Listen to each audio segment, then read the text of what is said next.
The eyes of the world were on Las Vegas last weekend, with F1 hosting a launch party for its newest event 1 year ahead of Lights Out. Construction has already begun for the November 2023 event, with a ceremony held to paint the finish line, currently located on an empty 39-acre plot of land east of the Strip, acquired earlier this year for $240 million, which will become the Pits and Paddock Complex. Red Bull Racing and Mercedes both did demonstration runs up and down the Strip, with Sir Lewis Hamilton's car breaking down on track. But just going to the event could be more expensive than his repairs, with grandstand tickets starting at $2,000. Both for us as a company, this will be the largest race in terms of revenues. It'll also be the most expensive race in terms of costs. That's just the nature of the event, the scale, and the nature of Vegas. We will try and create, economic choices for fans. Not all fans can pay the top dollar, we understand. But we will have to recognize this is an expensive place to operate.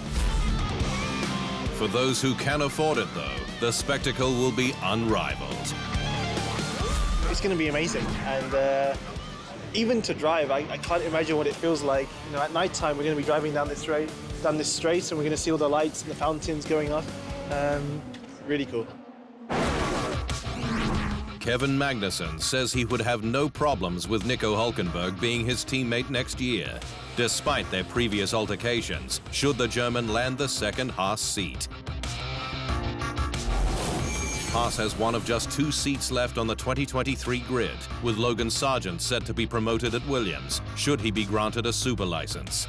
But incumbent Mick Schumacher still has time to keep his drive, with the American squad wanting to see points scored by the German in one of the next 2 races as a mark of value. But while Magnussen said that Schumacher is doing a good job and is faster now, he also stated he'd be happy to partner the Hulk. I respect him as a racing driver. I don't really know him as a person, but certainly as a racing driver I've always respected him, so I would have no problem, he said. Mercedes has admitted running its drivers on the opposite tire strategy to Red Bull in Mexico was a mistake, with the Silver Arrows now seeing that it wouldn't have had to extend its mediums for much longer to fit the racier softs, instead of saddling them with the hards. Mercedes started both its drivers on the mediums, with the Bulls on softs, but given the degradation before the stops for Sir Lewis Hamilton on lap 29 and George Russell on 34, it was thought the softs wouldn't last, with the hards a more durable solution. That, in hindsight, was a wrong decision. I think when you look back and you look at Ricciardo, we should have just kept going. Yes, there was degradation and it was getting more and more, but we wouldn't have to have gone much further before we can fit the soft tyre. What the result would have been, I'm not sure, but I think it would have been a better race than what we did. The Americas could host 7 races as early as 2024, with Colombia in discussions with the sport, led by Mexico's promoters. The USA has 3 events next year, with Miami, Austin, and Las Vegas. There will also be Canada, Mexico, and Brazil, which takes the regional total to 6 for 2023. But South American nation Colombia could join the mix as early as 2024, potentially billed as the Caribbean Grand Prix, with Mexico acting as race promoters to diversify their business.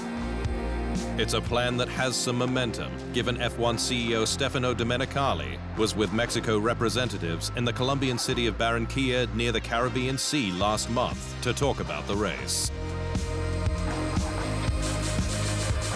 Today, there are more and more cities interested in getting a slot on the calendar, said Mexico promoter Alejandro Soberon. I think that basically means that everybody needs to move faster, trying to make the alliance of interest to make it happen. 2021-22 Formula E World Champion Stoffel Vandoorne will turn green in 2023, with the Belgian joining Aston Martin as the team's test and reserve driver, a role he'll share with F2 champion Felipe Drugovich. Vandoorne was F1's next big thing in 2016, following a standout stand-in for McLaren in Bahrain, where he outqualified 2009 F1 World Champion Jenson Button on debut and scored a point in the race. But a lackluster showing at McLaren during its darkest days with Honda and Renault led to a crisis of confidence and a switch over to Formula E, where he recently became champion. Joining Fernando, who I already know from my F1 racing career, and Lance to help them develop and improve next year's car will be a terrific job, Vandoorne said. Soon-to-be free agent Nicholas Latifi says while he's an IndyCar fan, with reports persistently linking him to a 2023 seat, the Canadian says that he is still keeping his options open. Latifi's 3 seasons in F1 with Williams will come to a close at the end of the year, but though an IndyCar switch seems logical, the 27-year-old, in an interview with the sports official podcast Beyond the Grid, says he is taking time to make the right move. All the options are still open. I mean, I'm still young. I'm still 27. You know, I do obviously feel I have some things to offer. So that's not to say that I'm 100%. I want to do IndyCar. 100% I want to do endurance racing. 100% I'm not racing or taking a year off. It's not really much more, many more juicy details to give. Latifi has scored just 9 points since he joined the grid in 2020, but has, in particular, struggled to get to grips with Williams' new era car, which he says doesn't suit his driving style, nor is predictable. It is an extremely peaky car, and that's also created, these wind sensitivity issues and whatnot that we speak about. So it is a very difficult car to not make mistakes in. Obviously even harder when the track conditions, wind and whatnot play a part. Motorsport pundit Mark Priestley has suggested a culture of fear remains at Ferrari, holding the team back from ultimate success. The prancing horse has been criticized for its litany of errors this season, but Priestley, a former McLaren mechanic, said in a chat with Australian Grand Prix podcast In the Fast Lane that the issue is obvious, with the team's hesitance plain to see. People feel terrified to stick their head above the parapet and make a decision when it comes to things like race strategy, but even beyond that, when it comes to car design, when it comes to any element of what they do, it feels like there's so much fear in that organisation that if something goes wrong because of a decision you made, the world's going to cave in on you. The prancing horse last won the Drivers' Championship 15 years ago in 2007 with Kimi Räikkönen, while its last period of dominance was in 2004 with Michael Schumacher.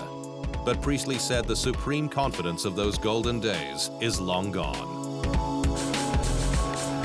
Ferrari, it feels like they're just too hesitant to make those decisions. And we hear it in their radio communications, don't we, where they almost seem terrified to make the call on a pit stop. You've got the drivers questioning, the decisions because they haven't got confidence in their own pit wall. Staying with Ferrari, which remains in mourning, following the passing of legendary Scuderia designer Mauro Forghieri, aged 87.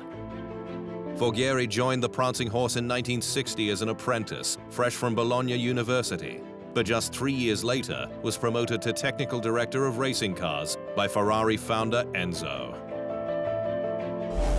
The Scuderia won 11 F1 World Championships, 7 constructors and 4 drivers, and 54 wins under Forghieri's technical leadership, which spanned more than 25 years.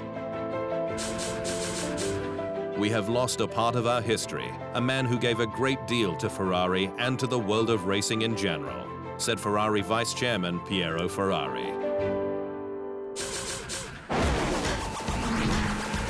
Alfa Romeo's Valtteri Bottas is set to make his Race of Champions debut next year in Peterhavsbad, Sweden, with the Finn frustrated to be a last-minute scratching from 2022's edition due to a commitments clash. The 10-time Grand Prix winner will join his compatriot, 2-time F1 World Champion Mika Häkkinen, to form Team Finland and race for glory in the Nations Cup at the Swedish ice and snow venue. Bottas is no stranger to racing on ice and snow, having competed in the 2021 Arctic Lapland Rally, in which he finished 6th overall. Bottas will join four-time F1 world champion Sebastian Vettel, rallycross star Johan Kristoffersson, multiple W Series champion Jamie Chadwick, and rally father and son Oliver and Petter Solberg.